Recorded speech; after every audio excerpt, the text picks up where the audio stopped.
step of the way, not because he wanted to save our marriage, but because he couldn't stand losing. He was the successful real estate agent with the perfect smile and firm handshake. I was the nurse who'd lost her job during the pandemic cutbacks. In his mind, that made him the winner by default. When the judge granted me primary custody anyway, something shifted in him. The mask he wore for judges and social workers started slipping. "Mommy, are we seeing Daddy this weekend?" Jonah asked, wandering into the kitchen with his favorite truck. "Not this weekend, baby. Next weekend is Daddy's turn." That was the schedule. Every other weekend, alternating holidays. Derek had been pushing for more, claiming I was alienating the children from him. His mother, Constance, had been helping him build a case, showing up at school pickups with her little notebook, documenting every minute I was late, every time Vera's hair wasn't perfectly braided, every time Jonah had a runny nose. "She's building a case," my lawyer had warned me. "Document everything on your side, too." So I did. The folder in my bedroom was growing thick with receipts, school reports, medical records, photos of the kids thriving despite the upheaval. Derek had missed 3 child support payments, but somehow could afford a new BMW. He'd returned the kids 2 hours late last Sunday because he'd taken them to his girlfriend Amber's pool party without telling me. Vera had come home sunburned and upset because Daddy's friend kept trying to be our new mommy. "Can we make pancakes?" Jonah asked, climbing onto his chair at the table. "With chocolate chips?" "With chocolate chips," I agreed, reaching for the mixing bowl. As I stirred the batter, Vera put down her pencil.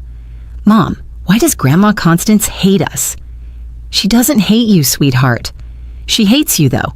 She told Mrs. Patterson at the grocery store that you're an unfit mother." I heard her. I set down the whisk and knelt beside my daughter's chair. Sometimes adults have complicated feelings. What matters is that I love you and Jonah more than all the stars in the sky. "More than all the pancakes in the world?" Jonah chimed in. "Even more than that," I laughed, ruffling his hair. We ate breakfast together, Jonah getting syrup on everything within a 3-foot radius, Vera carefully cutting her pancakes into perfect squares. They were good kids. Happy kids, despite everything. The court-appointed evaluator had even noted how well adjusted they seemed, how secure their attachment to me was. "Can we go to the park today?" Vera asked as she helped me clear the dishes. "Jonah wants to feed the ducks." "Of course. We'll go after lunch." Those normal, everyday moments feel like a lifetime ago now. If I could go back, would I do anything differently? Would I have skipped the park, ignored my brother's call, held Jonah's hand tighter? The what-ifs could drive you crazy if you let them. Riverside Park was crowded that afternoon, filled with families enjoying what might be one of the last warm Saturdays before fall really set in. The playground buzzed with children's laughter, parents chatting on benches, and the distant sound of dogs barking in the off-leash area. Jonah had been so excited when we arrived, practically vibrating out of his car seat as I unbuckled him. "Swings first! Swings first!" he chanted, pulling me toward his favorite spot. I lifted him into the toddler swing, the one with the high back and safety bar. His little hands gripped the chains as I pushed him gently, his giggles floating through the air with each arc. Vera had already claimed her spot on the monkey bars, moving across them with the determination of an Olympic athlete in training. "Higher, Mommy! Touch the sky!" Jonah squealed, kicking his legs with joy. That's when my phone rang. The caller ID showed my brother Nolan's face.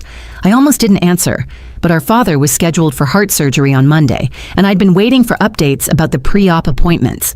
"Keep swinging, baby. Mommy needs to answer this real quick," I told Jonah, stepping exactly 3 feet away to the nearest bench. I could see both kids clearly. The swing was still moving in its gentle rhythm. "Renata, Dad's surgeon, wants to move the surgery to Tuesday," Nolan said immediately. "Something about the anesthesiologist's schedule. Mom's freaking out about it being a bad sign." "It's not a bad sign. They're just coordinating schedules. Tell Mom that Tuesday actually gives them more prep time, which is good." I kept my eyes on both kids as I talked. Vera had made it halfway across the bars. Jonah's swing was slowing down, but he was still smiling. "Can you call her? You know she listens to you better about medical stuff." "I'll call her tonight after the kids are in bed, I promise. Listen, I'm at the park with them right now, so I should go." "Yeah, okay, thanks, Ren." I hung up and turned back to the swings. The empty swing moved slightly in the breeze, but Jonah wasn't in it. My heart stopped for a single moment before a logical thought kicked in. He must have climbed out to go to the slides. "Jonah?" I called, scanning the immediate area. "Jonah, where are you, baby?" Vera dropped from the monkey bars and ran over. "He was just here, Mom. He was right there." We checked the slides first, then the sandbox, then the little playhouse structure. Other parents started noticing my increasing panic.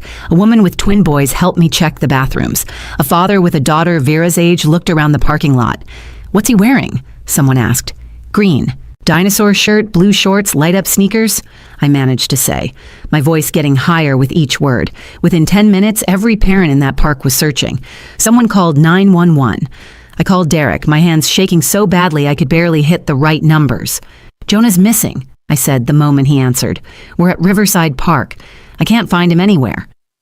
"What do you mean you can't find him? How do you lose a 3-year-old? His voice was sharp, accusatory from the start. "Just get here, please." The police arrived in 12 minutes.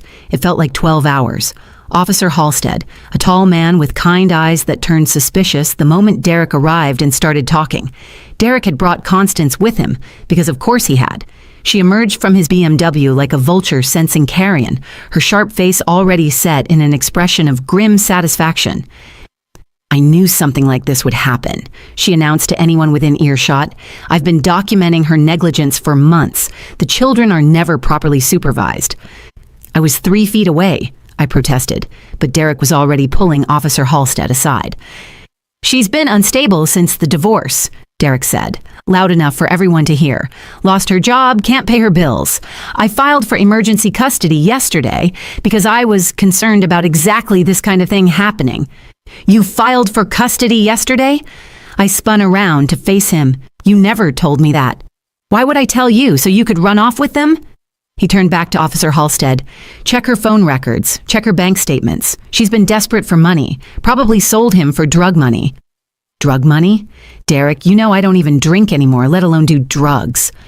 Constance stepped forward, placing a hand on her son's shoulder in a show of support. "Officer, I've watched her deteriorate for months. She's vindictive, desperate, and now my grandson is missing. I always said she'd be the death of those kids. Looks like I was right." The interrogation room at the police station smelled like stale coffee and industrial disinfectant. They'd called it a voluntary interview room, but nothing about being there felt voluntary.